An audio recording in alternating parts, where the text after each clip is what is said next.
Once she is 7 months pregnant, then bring her back. With this, nothing evil shall befall her or the child that she is carrying.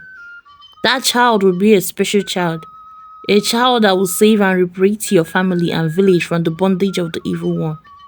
Do not tell anyone about this, not even your own siblings.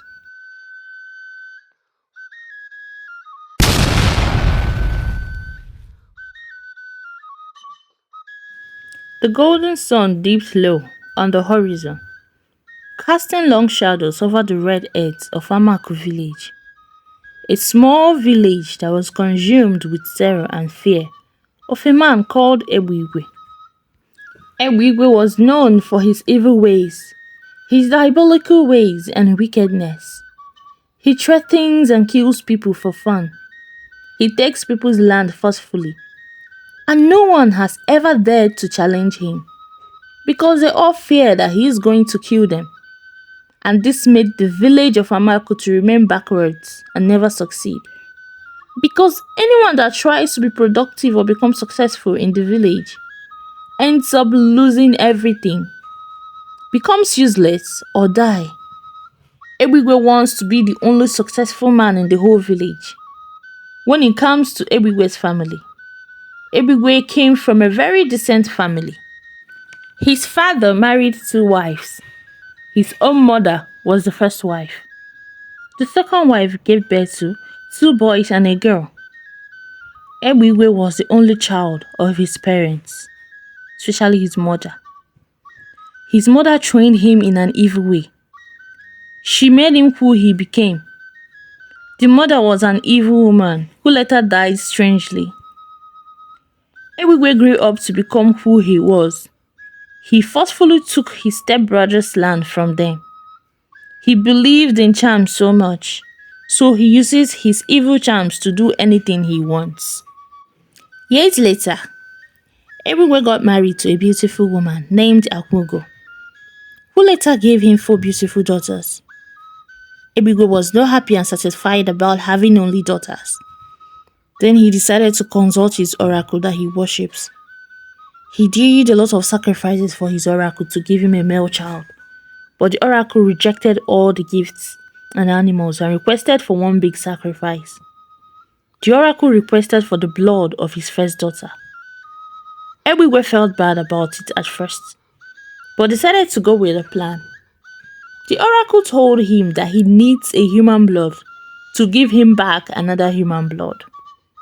He gave the oracle the permission to kill his first daughter.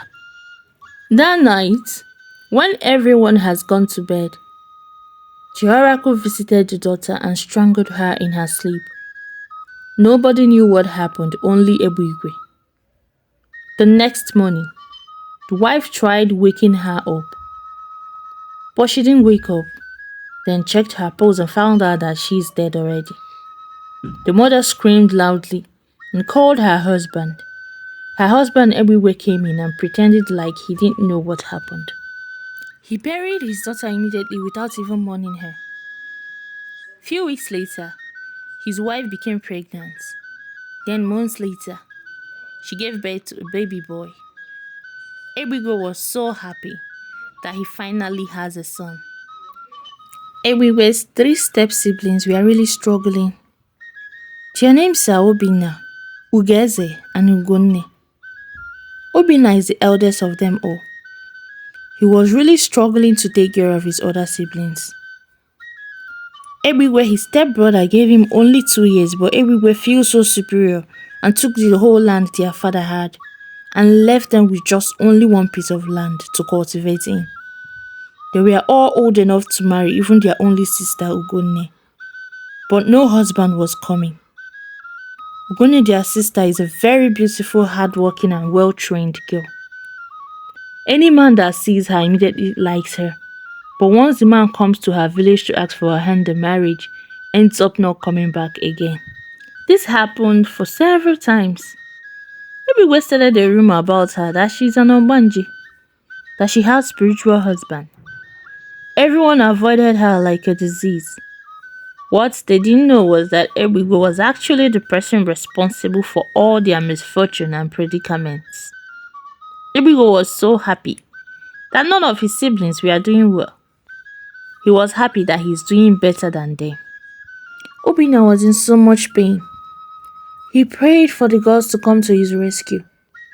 He prayed for them to help him and his two siblings. One day, when Obina was coming back from the farm, he met one old man on his way. The old man stopped him and said to him, "My son, how are you?" Obina responded, "I am fine, Papa. Is there any problem?" "Yes, my son, there is a problem. I want you to take what I'm about to tell you very serious. I want you to go to Ameze village for some time. Pick a wife from there and bring her back to your village. Once she's pregnant, take her out of your village, back to her own village. And once she is 7 months pregnant, then bring her back.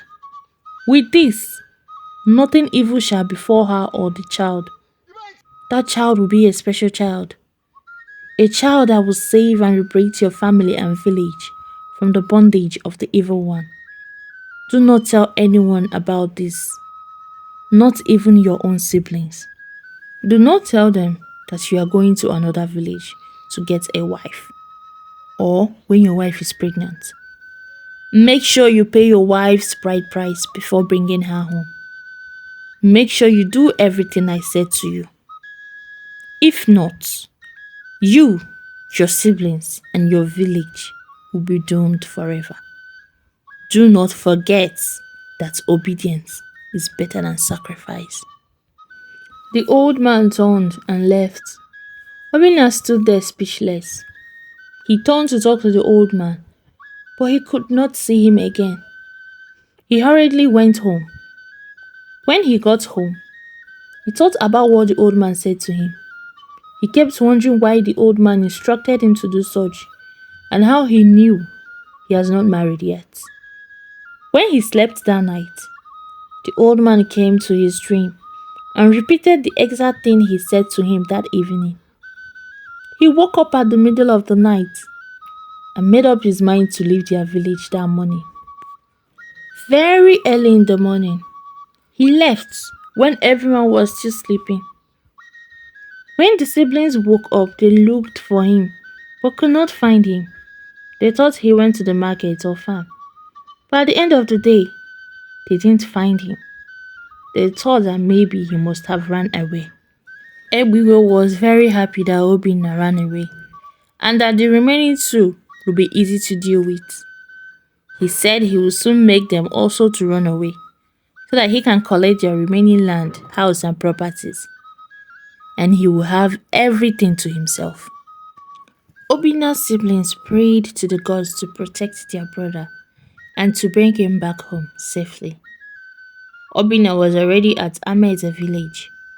He took up a farm work, which he earned enough money. Few months later, he met a very beautiful orphan lady who lived alone. Her name was Adamma. He declared his intentions to her, and she agreed. Obinna paid her bride price to her uncles and remaining relatives and prepared to take her home. It's been 6 months since Obinna left. His siblings never stopped looking and praying for him. One day, they saw someone coming in with a woman. They looked very well and saw that it was their brother Obinna. They hugged him and they were so happy to see him again. Obinna introduced his new wife to them. They were surprised and asked him how it happened. But Obinna made up a lie and told them, and they believed him. They welcomed and accepted Adamma. Everywhere heard that Obinna is back and that he came back with a woman. He got angry and went to see him. When he got there, he said to him, "Obinna, so you ran away and came back with a woman without informing me, your elder brother. How can you get married without my permission? Don't you have respect for me? I will never accept her as a wife in this family, whether you paid her bride price or not. You must involve me in every decision you want to make in this family. I will deal with you for disrespecting me. Rubbish. He angrily left. Obinna just stood there speechless. His wife consoled him and told him that his brother can't harm him, that he should not be afraid or worry. Obinna already told his wife Adamma about his family and how wicked his stepbrother is. Ebigo went to consult his charm again to make Obinna's wife barren for life. He dropped some rituals at his shrine and left. Please, as you are watching, don't forget to subscribe, like, and leave a comment. Meanwhile, Ebigwe's son had already grown. He was 15 years old already, but very rude, useless, and stubborn. He saw his father performing the ritual at his shrine, and when his father left, he went inside the shrine and carried the 2 chickens that his father kept for his oracle and stole it and ran away.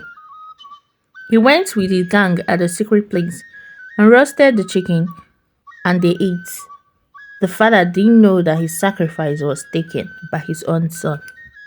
Few months later, Adama became pregnant and she told Obinna, her husband, about it. He immediately told her not to tell anyone, then told her that she would go to her father's house and stay there until her 7th month. Then he would come back and bring her back.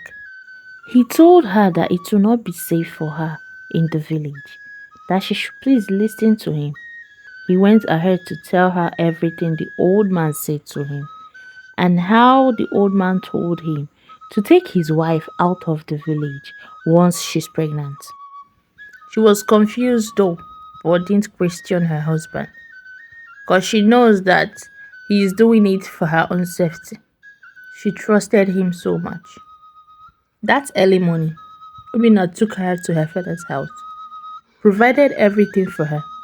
He stayed with her for 3 days and went back. His siblings asked him about his wife. He lied to them and told them that her maternal granny was sick and she's going to take care of her till she gets better. They believed him immediately. Obinna kept visiting his wife until the 7th month. Then he brought her back home. Her stomach was already big. Everyone was surprised at how and when she became pregnant. Obinna's siblings questioned him seriously. Then he had to open up to them.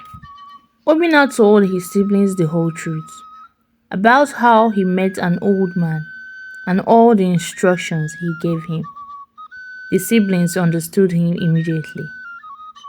Ebigo was surprised at how she was pregnant. After all the sacrifices he did to prevent her from getting pregnant, he went back to carry another ritual to make her lose the baby. But it didn't work.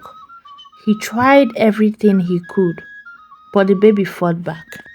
The baby was too strong for him. The oracle instructed him to leave the baby alone, that he can't kill him now, that he should wait when he must have been delivered into the world. On the 9th month, Adama gave birth to a handsome bouncing baby boy.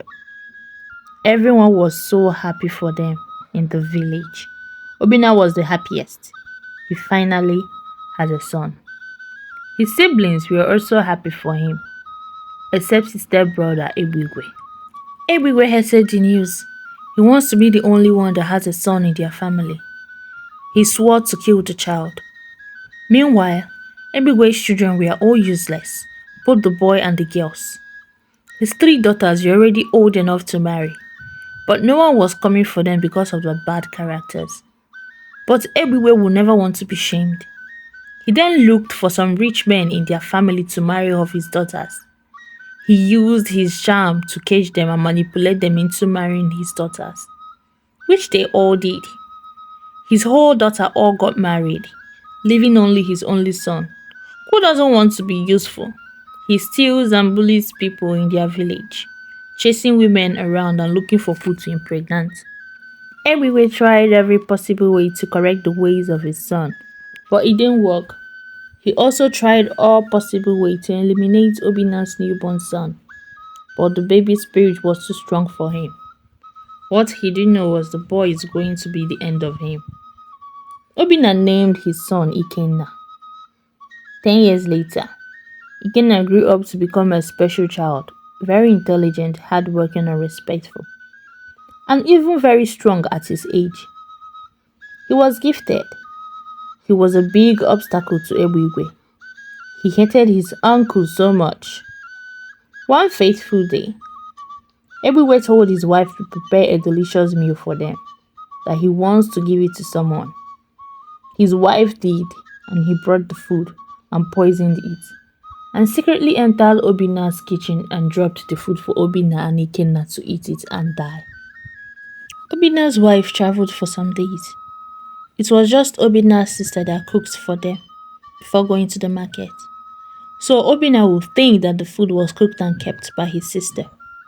That afternoon, Ikenna entered the kitchen to carry the food.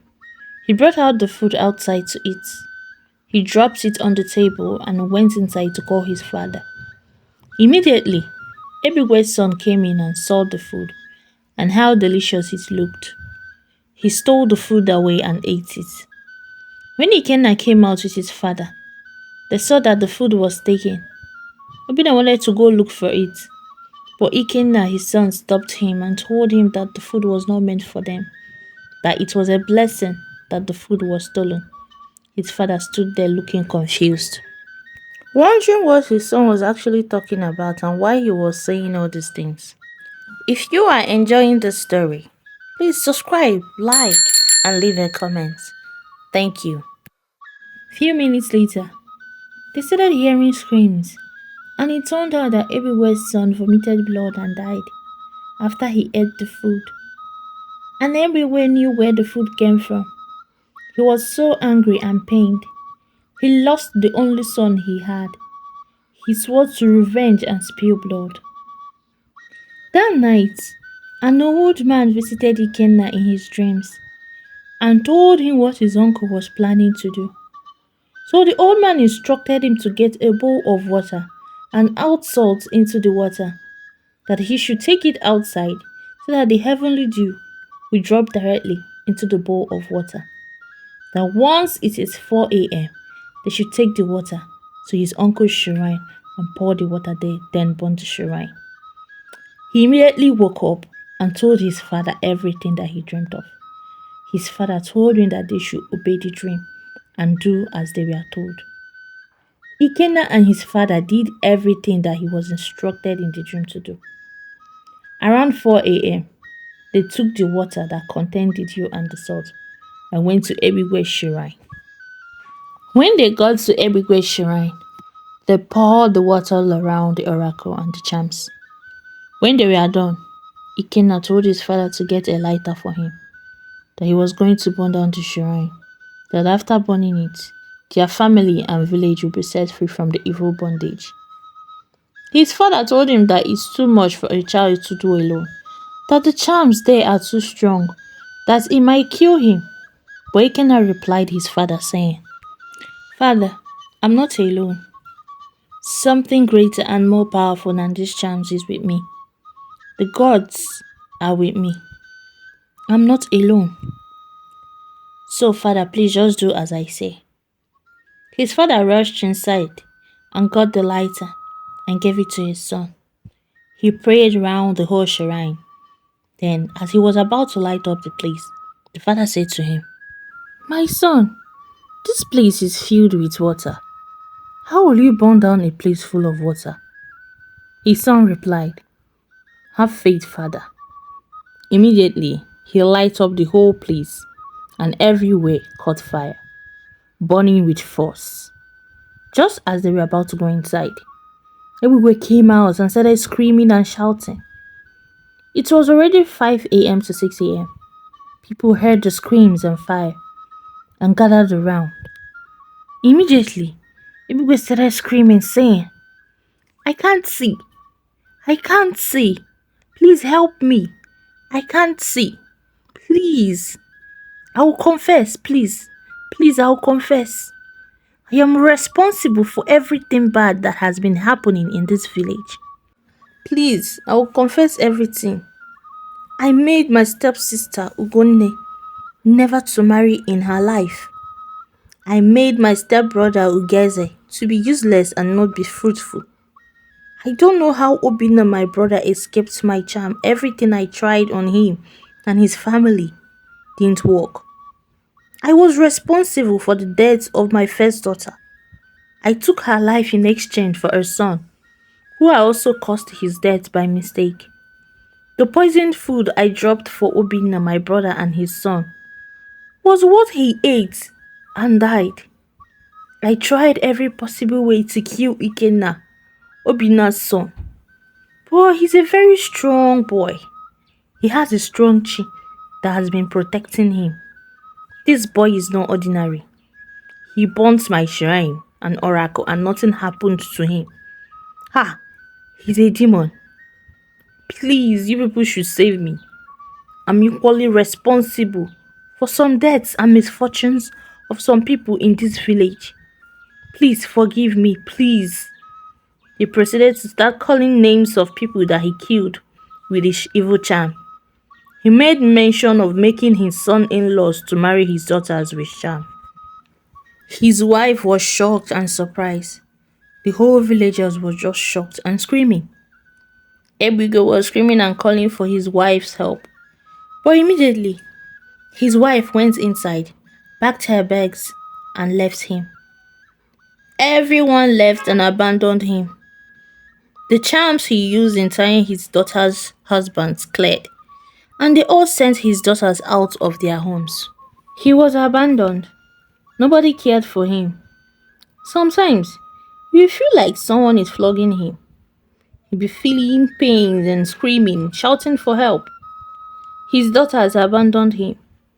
He was praying for death to come. He started having wounds all over his body. He started smelling. He became a living corpse. Parts of his body were decaying. Maggots were coming out of his body. He kept praying for death, but death wasn't coming. He was really suffering. One day, he died. The villagers threw his body into the evil forest, and they were so happy that he died. And that was the end of Ebigwe, the evil man. Light came into the village again. They all became successful. Everyone was happy and they all learned a lot from what happened to Ebigwe. Obina and his family became happy and successful again. His sister later got married. So did his brother. His wife Adama gave him more children. Ikenna became the talk of the village. He was crowned their savior and a hero. He was well respected and loved in the village. He continued doing his wonders and helping people. He also had the gift of using natural herbs and leaves to heal people. The village became peaceful again. Morals of the story. Ebigwe's punishment serves as a reminder that wickedness shall not prevail. The evil ones and wicked people will surely be punished. And as humans, we will surely be held accountable for our actions. We should also know that we are not alone in our struggles and that seeking God's help can provide us the strength we need to overcome challenges. And also, we should know that no one is too young or too old to be an instrument of change. Ikena's age did not limit his ability to make change in the village, showing that everyone has a role to play in creating a better place. And with faith and courage, we can actually make it in whatever we do in life. Thank you so much guys for watching. I hope you guys enjoyed the story and you learned a lot from it. Please support this channel by subscribing, liking, and commenting on this video. And also share this video too. And also guys, turn on your notification buttons so that you won't miss out on new videos. Thank you so much guys once again. See you next time. Love you. Bye.